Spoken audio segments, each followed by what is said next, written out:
এক দুঃসাহসিক অভিযানের গল্প। ফাবিহা নামের একটি মেয়ে সবসময় আমাজনের অজানা বন অন্বেষণের স্বপ্ন দেখতেন।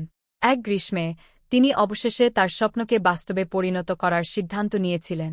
একটি ছোট ব্যাকপ্যাক, একটি মানচিত্র এবং উত্তেজনায় পূর্ণ হৃদয় নিয়ে তিনি একাই এই দুঃসাহসিক কাজ শুরু করেছিলেন। বিদেশি পাখির কিচিরমিচির থেকে শুরু করে অদেখা প্রাণীদের পায়ের তলায় ছড়ছড়ে পাতা পর্যন্ত ঘন জঙ্গল শব্দে প্রাণবন্ত ছিল। ফাবিহা ঘন পাতার মধ্য দিয়ে তার পথটি নেভিগেট করেছে, বিশাল গাছ এবং প্রাণবন্ত ফুল দেখে বিস্মিত। তিনি একটি দুর্দান্ত গল্পের নায়কের মতো অনুভব করেছিলেন, প্রতিটি পদক্ষেপ তাকে অজানার গভীরে নিয়ে যাচ্ছে। তৃতীয় দিনে ফাবিহা একটি প্রাচীন মন্দিরে হোস্ট খেয়েছিল।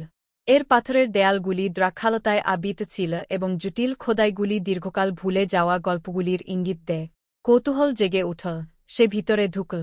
বাতাস ছিল ঠান্ডা এবং রহস্যের ধারণায় ভার। তিনি অন্ধকার প্যাসেজগুলি অন্বেষণ করার সময় ফাবিহা সূর্যের আলোর রশ্মি দ্বারা আলোকিত একটি লুকানো চেম্বার খুঁজে পান। কেন্দ্রে একটি সুন্দর, রত্নখচিত শিল্পকর্মের সাথে একটি পাদদেশ দাঁড়িয়েছিল। তিনি এটি স্পর্শ করার জন্য হাত বাড়িয়ে দিলেই মাটি কেঁপে উঠল। ভেঙে পড়ছিল মন্দির।